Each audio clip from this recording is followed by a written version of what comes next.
राजधानी रायपुर के शंकर नगर स्थित लक्ष्य ज्वेलर में बड़ा चोरी का मामला सामने आया है। दरअसल अंदाजा लगाया जा रहा है कि यहां पर करोड़ों की चोरी हुई है।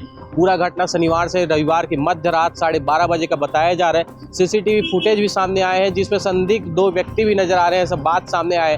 फिलहाल अब तक ये पुष्टि नहीं किया गया है कि वही चोर है कि चोर कौन है, लेकिन करोड़ों को चोरी होने का मामला बताया जा रहा है। फिलहाल मैं इस वक्त खड़ा हूँ शंकर नगर के लक्ष्य ज्वेलर्स के ठीक सामने में, जहां पर आप देख सकते हैं कि ये शटर अभी बंद है और इस शटर के अंदर जो संचालक है, कर्मचारी हैं, वह नॉर्थ डीसीपी मयंक गुज्जर यहाँ स्वयं मौजूद हैं। उनके कर्मचारी भी यहाँ उपस्थित है।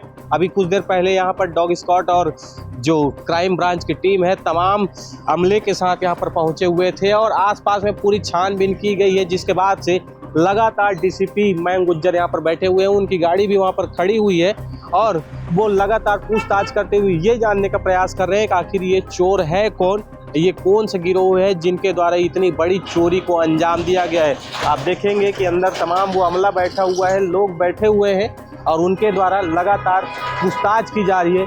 सीसीटीवी से जानकारी खंगालने की बात कही जा रही। बताया जा रहा है कि शनिवार और रविवार की मध्य रात 12:30 बजे अचानक कुछ लोग यहाँ पर पहुँचते हैं, ताला तोड़ते हैं, ताला तोड़कर अंदर घुसते हैं और यहाँ से सोने चांदी के जेवरात करीब करोड़ों रुपए को पार कर ले जाते हैं। इसके बाद से लगातार छानबीन की जा रही। लेकिन बड़ा सवाल ये भी है कि शनिवार से रविवार की मध्य रात की पूरी घटना होती है। रविवार को पूरे दिन ये दुकान बंद रहता है, आसपास लोग पहुँचते हैं, लेकिन किसी को ये जानकारी नहीं हो पाती कि यहाँ पर चोरी की घटना हुई है।